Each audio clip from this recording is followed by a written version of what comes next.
Hello friend, कैसे आप सभी। Welcome to my channel become officer. Please मेरे चैनल को ज़्यादा से ज़्यादा लाइक करें, शेयर करें, सब्सक्राइब करें। हमारा आज का टॉपिक है हमारी बदलती पृथ्वी है। हम ज्योग्राफी यानी भूगोल में पढ़ रहे हैं, चेंज इन अर्थ। ओके, तो स्टार्ट करते हैं। तो भूकंप किसे कहते हैं? तो भूकंप की डेफिनेशन है कि हमारा जो स्थल मंडल है वो अनेक प्लेटों में विभाजित है और इन प्लेटों की गति के कारण पृथ्वी पर कंपन होता है और इसे भूकंप कहते हैं। तो इसे शॉर्ट में याद रखना कि हमारा जो स्थल मंडल है वो अनेक प्लेटों से बना हुआ है। तो जो प्लेटों में जो गति होती है इसी के कारण हमारे पृथ्वी पर कंपन होता है, तो इस कंपन को हम भूकंप कहते हैं। तो यह प्लेट चारों तरफ धीमी गति से घूमती है और पृथ्वी के अंदर पिघला हुआ मैग्मा वृत्तीय गति में घूमता है। तो फ्रेंड, ये सब आईएमपी टॉपिक्स है। ये सब टॉपिक आपके एग्जाम में कवर हो सकते हैं, ठीक है। तो पिघला हुआ मैग्मा पृथ्वी के अंदर वृत्तीय गति में घूमता है और हमारे पृथ्वी की गति दो बलों में विभाजित होती है। अंतर्जनित बल, इसको एंडोजेनिक फोर्स कहते हैं, और यह बल पृथ्वी के आंतरिक भाग में उत्पन्न होता है यानी पृथ्वी के अंदर। ओके, तो यह बल कभी आकस्मिक गति उत्पन्न करता है तो कभी धीमी गति उत्पन्न करता है। तो इस आकस्मिक गति के कारण ही हमारे पृथ्वी पर ज्वालामुखी और भूकंप आता है। तो ये सवाल याद रखना कि किस गति के कारण पृथ्वी पर ज्वालामुखी और भूकंप आता है। तो आकस्मिक गति के कारण। और बहिर्जनित बल, इसे एक्सोजेनिक फोर्स कहते हैं। यह बल पृथ्वी के बाहर यानी सतह पर उत्पन्न होता है। उद्यम केंद्र किसे कहते हैं? तो वह स्थान जहाँ पर भूकंप उत्पन्न होता है उस स्थान को भूकंपीय ऊर्जा का उद्यम केंद्र कहलाता है। और भूकंपीय तरंगे कितने प्रकार के होते हैं? तो ये 3 प्रकार के होते हैं। पहला होता है पी तरंगे। पी तरंगे की अनुदैर्घ्य तरंगे कहते हैं। दूसरा होता है यस तरंगे, इसे अनुप्रस्थ तरंगे कहते हैं। तीसरा होता है यल तरंगे, इसे पृष्ठीय तरंगे कहते हैं। तो भूकंप का मापन करने वाले यंत्र को भूकंप लेखी कहते हैं और भूकंप की तीव्रता रिक्टर स्केल पर मापी जाती है। तो हमारा जो भूकंप का मापन होता है वो भूकंप लेखी पर होता है और भूकंप की तीव्रता रिक्टर स्केल पर मापी जाती है। ओके, अगर भूकंप की तीव्रता 2.0 और उससे कम होती है तो इस भूकंप का प्रभाव नहीं के बराबर होता है, यानी कुछ लगता नहीं भूकंप आया है या नहीं, मतलब इससे कुछ हानि नहीं होती। अगर भूकंप की तीव्रता 5.0 होती है तो ये वस्तु के गिरने से क्षति पहुंचा सकता है, यानी हानि पहुंचा सकता है वस्तु के गिरने से।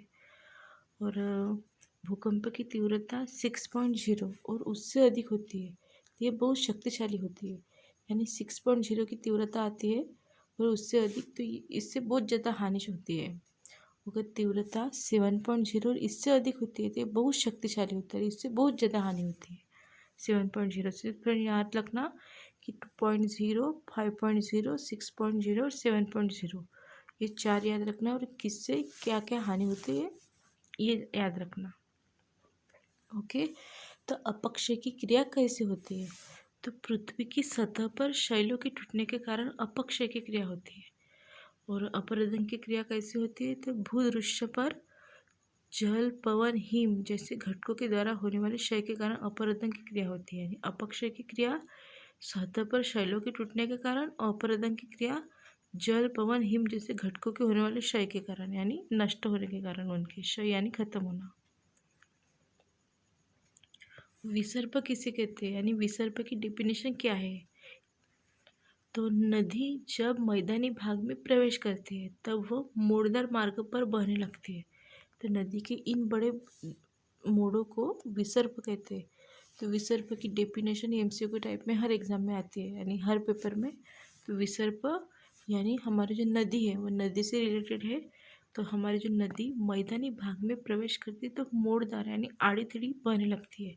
तो नदी के इन बड़े मोड़ों को विसर्प कहते हैं। ओके, यानी जो बड़े बड़े भागों में वो आड़ी टेढ़ी बहती है उसे विसर्प कहते हैं।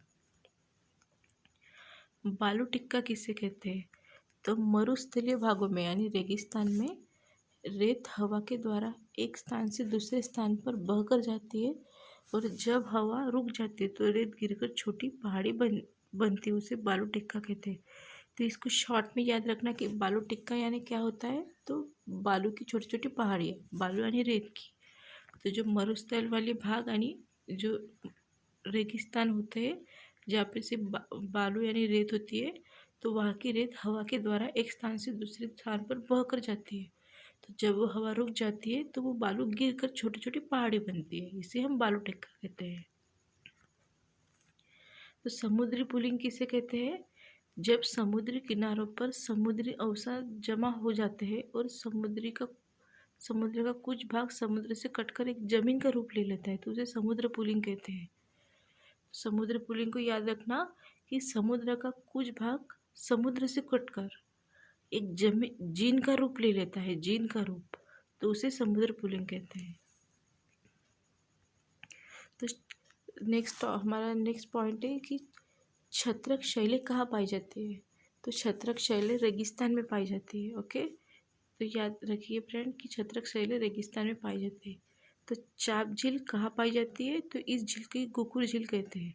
तो चाप झील ये नदी घाटी में पाई जाती है और चाप झील को ही हम गोकुर झील कहते हैं।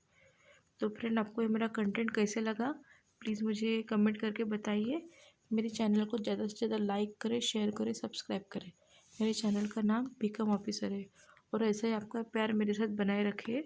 Thank you for watching and take care.